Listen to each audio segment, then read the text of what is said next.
शबनम के केस में कोई भी नहीं है गवाह। हाँ दोस्तों, बहुत ही बड़ी खबर के साथ मैं आपके सामने आया हूँ। अगर पहली बार आए हो तो चैनल को सब्सक्राइब और बेल आइकन को जरूर दाब देना और ज्यादा से ज्यादा इस वीडियो को शेयर जरूर करना। ये दोस्तों मैं नहीं बोल रहा हूँ, बल्कि दोस्तों शबनम के कुछ गांव वाले बोल रहे हैं। हाँ दोस्तों, सबसे बड़ी खबर ये है कि आप लोगों ने अब तक यही सुना होगा कि गांव वाले नफरत करते हैं शबनम से। हाँ करते हैं, लेकिन दोस्तों सभी लोग नहीं करते। लेकिन बहुत जो गांव वाले हैं दोस्तों, उनका यही कहना है कि कोई भी ऐसा गवाह नहीं है जो यह कह सके कि हाँ उस रात को मैंने सलीम को शबनम के घर से जाता हुआ देखा।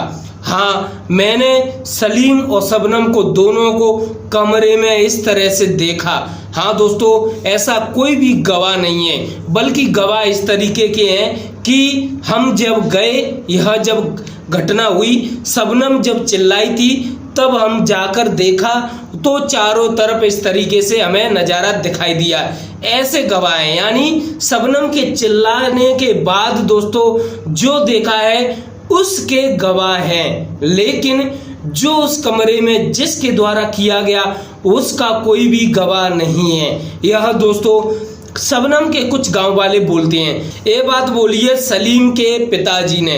हाँ दोस्तों, सलीम के पिताजी ने बोली है और गांव के 2-3 लोगों ने भी बोली है यही बात कि कोई भी ऐसा गवाह नहीं है। तो आखिरकार इन दोनों को इतनी बड़ी सजा क्यों दी जा रही है? दोस्तों कई लोगों का यह भी कहना है कि जैसा कि आप लोगों को पता है कि शबनम और सलीम ने खुद कबूल लिया कि हमारे द्वारा ये सब कुछ हुआ, हाँ हमने ही किया है। तो दोस्तों इस तरीके से दुनिया वालों को पता चल गया कि भाई इन दोनों ने कबूल कर लिया है। लेकिन दोस्तों बहुत लोग शबनम और सलीम की बातों पर भी भरोसा नहीं कर रहे हैं, क्योंकि बहुत लोग ये भी बोलते हैं ना कि भाई जबरदस्ती उन पर बुलवाया गया है। लेकिन दोस्तों जिस तरीके से पोस्टमार्टम की रिपोर्ट आना, उनका कबूल करना, वीडियो और जो कॉल मिलना, कॉल डिटेल आई, इन दोनों की आपस में बातें होना, उससे दोस्तों देखते हुए इन दोनों को मुजरिम घोषित कर दिया, शबनम और सलीम को। लेकिन अभी भी बहुत लोग यही मानते हैं कि इस केस का कोई भी गवाह नहीं है, तो आखिरकार इन दोनों को इतनी बड़ी सजा क्यों दी जा रही है?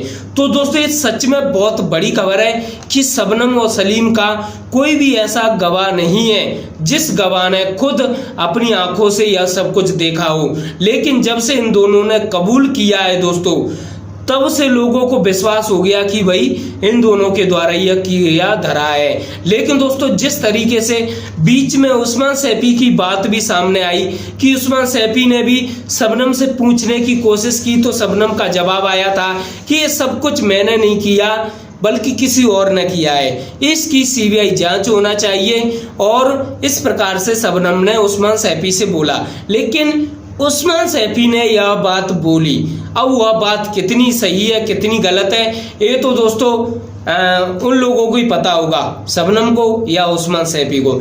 लेकिन दोस्तों यह बात अगर शबनम ने कही होगी तो आखिरकार सच में इसके पीछे बहुत बड़ा राज भी हो सकता है। हाँ दोस्तों, इसके पीछे बहुत बड़ा राज भी हो सकता है। लेकिन फिलहाल इसके ऊपर मैं ज़्यादा नहीं बोलना चाहता, क्योंकि मैं भी पहले ही दिखा चुका हूँ कि शबनम और सलीम ने किस तरीके से कबूल किया है। लेकिन जो आज मैंने ये बात बोली है कि शबनम और सलीम के केस में कोई भी ऐसा गवाह नहीं है जिसने खुद अपनी आंखों से यह सब कुछ देखा हो। तो दोस्तों ये बात मैंने शबनम के गाँव वालों के मुँह से सुनी और सलीम यानी शबनम का लवर है उसके पिताजी के मुंह से भी सुनी, और 1-2 लोग और थे दोस्तों शबनम के गांव वाले, तो उनके मुंह से भी मैंने यही बात सुनी। और जब मैंने यह सर्च किया, यह जानकारी निकाली कि आखिरकार शबनम के केस में सच में गवाह कौन है, गवाह तो दोस्तों गवाह मैं बता देता हूँ, शबनम का पड़ोसी है, यानी शबनम के घर के बगल में जो घर है वह पड़ोसी है, गवाह बना है। और दोस्तों उस गवाह के द्वारा तो सिर्फ यही बोला गया कि मैं गवाह बना हूँ, लेकिन जो मैंने देखा है बस उसी के लिए बना हूँ, यानी कि शबनम चिल्लाई, उसके बाद दोस्तों जो कुछ देखा वह चीज़ उस गवाह के द्वारा बताई गई है। यानी कि वह गवाह वही बोल रहा है जो कि पूरी दुनिया ने देखा, यानी पूरे गांव वालों ने देखा। तो दोस्तों इस तरीके से तो पूरा गांव वाला गवाह हो गया। लेकिन शबनम के चिल्लाने के बाद दोस्तों जो कुछ देखा वही देखा लोगों ने। लेकिन शबनम के चिल्लाने से पहले कमरे में कौन था, कौन कौन थे, कौन निकला, कौन आया, यह सब कुछ किसी ने नहीं देखा और इसके ऊपर कोई भी इतना बड़ा कोई गवाह नहीं है। लेकिन दोस्तों शबनम और सलीम के द्वारा इस तरीके से कबूल करने के कारण दोस्तों इन दोनों को मुजरिम घोषित कर दिया। जब दोस्तों शबनम सलीम ने ही अपना गुनाह कबूल कर लिया तो भाई इसमें किसी गवाह की जरूरत भी नहीं पड़ेगी। लेकिन आप लोगों को क्या लगता है हमें जरूर कमेंट्स बॉक्स में बताना और वीडियो को ज्यादा से ज्यादा शेयर जरूर करना। धन्यवाद।